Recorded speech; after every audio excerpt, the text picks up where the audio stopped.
Hey everyone, welcome to This Explainer. Let's jump right in, because today we're looking at a dramatic, pivotal turning point in biblical history. We're talking about a profound tension found in chapter 15 of the Gospel of Matthew. It's a massive clash between external religious traditions and true internal purity. As we go through all of this, we're going to zero in on discovering one core idea: the heart of covenantal holiness. What is it, really? Well, let's find out. Here is the big question I want you to keep in the back of your mind as we go through this. Is true holiness found in what we do on the outside, the rituals, the rule-keeping, or is it about who we actually are on the inside? This question basically sets up the entire architectural foundation for the conflict we're about to explore. And here is our roadmap for today. We'll look at tradition versus covenantal intent, explore the heart of holiness, witness the faith of the outsider, look at power and bountiful provision, and finally, bring it all together into the unified promise plan. Let's get going. Kicking things off with Section 1, Tradition versus Covenantal Intent, and the accusation that starts it all. So this whole narrative catches fire when an official delegation of Scribes and Pharisees travels all the way from Jerusalem up to Galilee, basically to audit Jesus. The charge they bring against his disciples centers on netilat yadayim. Now, it's crucial to understand they aren't mad about basic hygiene here. Nobody is upset about just washing dirt off your hands before supper. This was a non-biblical scribal tradition. Certain religious schools were taking extreme purity standards, rules meant strictly for the priests working in the temple, and trying to force everyday citizens to apply them to normal, everyday meals. It was a humanly invented ritual that they had completely elevated to divine status. And what's absolutely brilliant here is how Jesus flips their accusation right back on them. Instead of defending his disciples' hand-washing habits, he asks, hey, why do you break God's actual commandments for the sake of your traditions? He specifically points to the practice of Corban. This was essentially a religious loophole. A person could declare their money or property dedicated to God, which legally got them out of the biblical mandate in the Ten Commandments to care for their aging parents. Jesus hits the nail on the head. By elevating their own human traditions, they were literally nullifying God's explicit commands.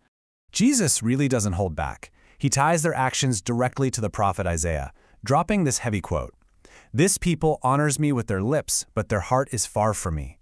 He's exposing the severe spiritual danger of what they're doing. They were substituting genuine internal allegiance to God with external legalistic mechanics. It's pretty much the ultimate form of religious hypocrisy.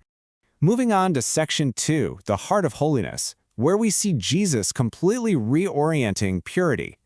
So after completely shutting down the religious leaders, Jesus turns right to the crowds to dismantle this whole purity paradigm in public. The crucial pivot here is this: what truly defiles a person? I mean, if it isn't eating a sandwich with unceremonially washed hands, what actually separates us from God? Jesus totally shifts the focus away from those external mechanics and shines a massive spotlight directly onto the condition of the human heart. He lays down this famous parabolic maxim, stating clearly that it's not what goes into the mouth that defiles a person, but what comes out of it. Think about it. Food just passes through the stomach and is eliminated. But our words, our actions, those originate deep within the heart. That right there is where true spiritual contamination actually happens. When his disciples ask him to clarify, Jesus gives them a very specific list of what he means: evil thoughts, murder, adultery, sexual immorality, theft, false witness, slander. Notice a pattern here? These are direct violations of the Ten Commandments. Jesus is arguing that actual, real-world ethical breaches are what corrupt a person from the inside out. Unwashed hands carry zero moral weight when you compare them to a corrupted heart. True covenantal holiness absolutely has to be internal. That brings us to Section 3, Faith of the Outsider, taking place out in the Gentile borders. Now the geography shifts, and the theology shifts right along with it. Jesus withdraws northwest, crossing the border into the Gentile territories of Tyre and Sidon. Almost immediately, a local woman approaches him, and Matthew deliberately labels her a Canaanite, a really archaic term that basically screams to the original readers that she is from the ancient historical enemy of Israel. But get a load of her plea: "Have mercy on me, Lord, Son of David." She's looking for an exorcism for her daughter. But what's wild is that this cultural outsider recognizes Jesus' royal messianic identity way better than the religious experts back in Jerusalem ever did. At first, Jesus actually ignores her, and his disciples try to shoo her away. When he finally does speak, he uses this super intense parabolic riddle. He says, It is not good to take the children's bread and throw it to the little dogs. Now, I know that sounds incredibly harsh to our modern ears, but Jesus is making a point about the historical redemptive priority of his mission. The children represent Israel, and dogs was a very common idiom of the day for Gentiles. Basically, within God's promise plan, the kingdom had to be offered to the covenant nation of Israel first. But man, listen to this woman's response because it is an absolute mic drop moment. She says, "Yes, Lord. Yet even the dogs eat the crumbs that fall from their master's table." Notice what she does there. She doesn't dispute Israel's priority. She's not demanding that the children starve. Instead, she has this profound theological insight that the Messiah's abundance is so massive, so overflowing, that even the mere crumbs provide more than enough healing for the entire rest of the world. Jesus is just amazed by this. He declares, "O woman, great is your faith," and her daughter is healed instantly. Just think about the incredible contrast going on here. The Jerusalem leaders, with all their scrupulous external hand-washing traditions, completely rejected the Messiah. But meanwhile, a Gentile outcast demonstrates great faith.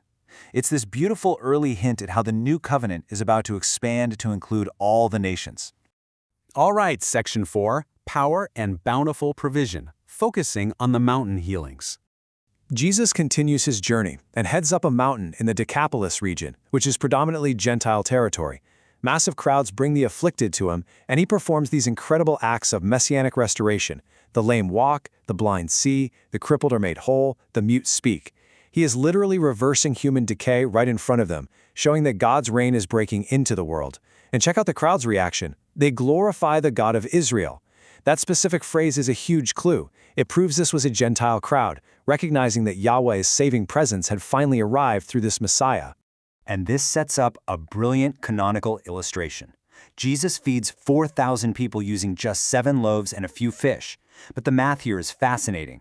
Remember earlier, Jesus fed 5,000 people in Jewish territory, and they collected exactly 12 small baskets of leftovers, symbolizing God's provision for the 12 tribes of Israel. Well, here, he feeds 4,000 people in Gentile territory, leaving exactly 7 large baskets. In ancient biblical symbolism, the number 7 evokes the 70 disinherited Gentile nations of the world. So visually, Jesus is proving that his bountiful provision is equally available for both Jew and Gentile. There's plenty for everyone.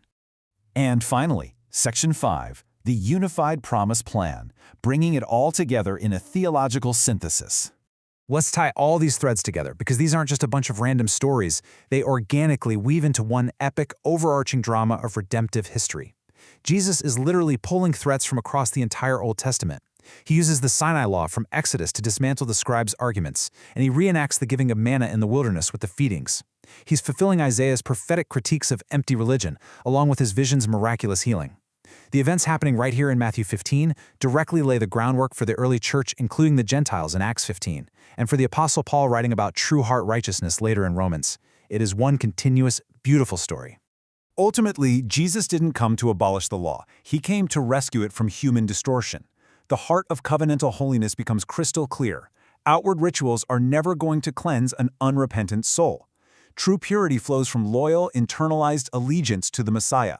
It's about the Holy Spirit transforming the human heart so that we produce actual righteousness, justice, and mercy from the inside out. The Apostle Paul actually perfectly synthesized this dual theme over in Romans 15. He says the Messiah honors the irrevocable promises made to Israel, becoming a servant to the circumcised.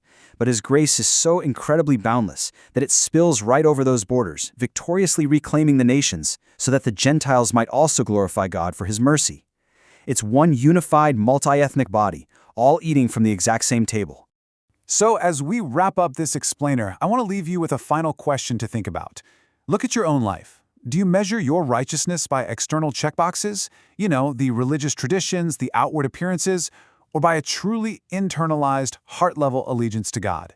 Because as we've seen today, that internal transformation is the true heart of covenantal holiness. Thanks so much for joining me for this explainer, and keep asking those deep questions.